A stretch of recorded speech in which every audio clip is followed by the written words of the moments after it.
ဟုတ်ကဲ့အားလုံးပဲမင်္ဂလာပါခင်ဗျာဒီကနေ့တငယ်ချင်းတွေကိုမျှဝေပေးခြင်းတဲ့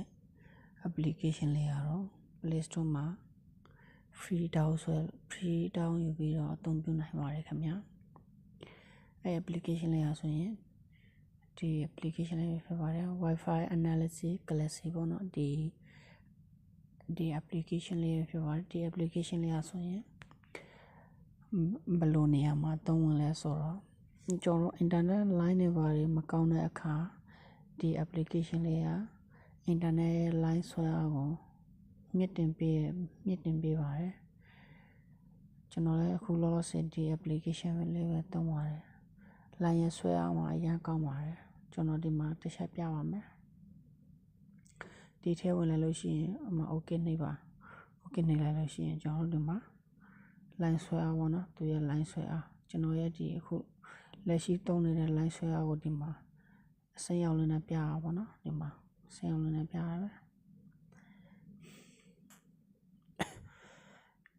နောက် single meter ကနေခဏဝင်ကြည့်ပါမယ်ဒီမှာ line ကောင်းမကောင်းဆိုတာကိုဒီနေရာလေးနေပြီးတော့စမ်းကြည့်လို့ရပါတယ်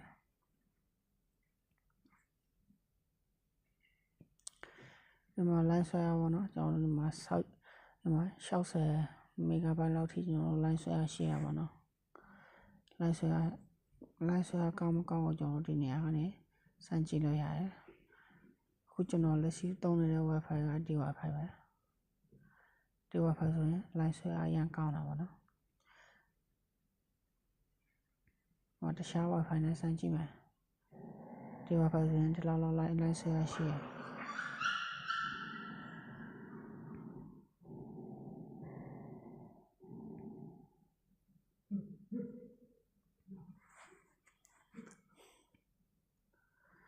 ဟုတ်ကဲ့များအဲဆိုရင်တကယ်ချင်းလည်းနားလိမ့်မယ်လို့ထင်ပါတယ်ကျွန်တော်ဒီ setting ဘိုင်းမှာလည်းကျွန်တော်ဒီမှာအများကြီးလုပ်လို့ရသေးတယ်နော်ဒီမှာ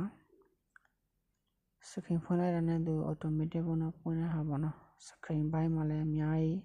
သူပေးထားတာရှိတယ်